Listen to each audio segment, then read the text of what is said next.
now that we've seen examples of damage and how that happens, I'd like to talk about how to pull things off the shelf correctly so that we don't cause that damage.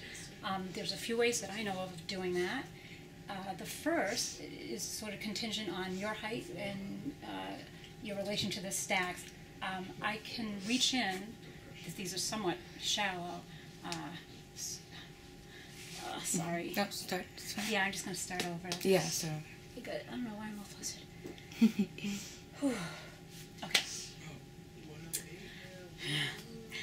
Now that we've seen damage from people pulling spines to pull things off the shelves, I'm going to show you how to get things off the shelves without having to tug on the spines and hurting those more fragile parts of the book. There's a few ways to do that. The first is actually, it depends on how tall you are and how high the shelves are, but you can reach over the top of the books and push them out, or pull, depending on how you're looking at it.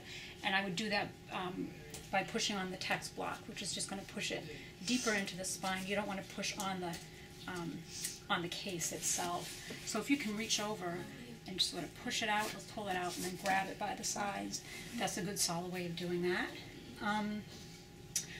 Another, which I tend to do, is to just push down on top of the text block.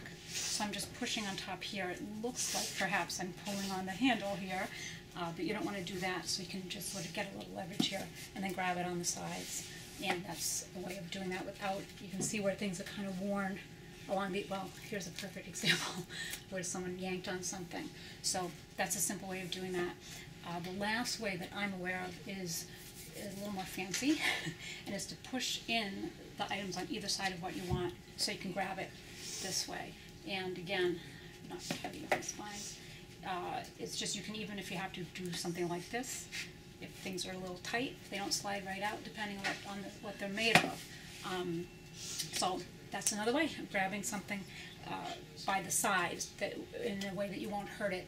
Also, you know, it depends on how the stacks are arranged. If you have something that's sticking up a little further, you can just do this. Just grab it at the top. You know, hopefully from now seeing how books are put together and the types of damage that can happen, you can kind of come up, you can figure it out. Use some logic, just think about what you're doing, and hopefully create some new habits and ways of getting what you need.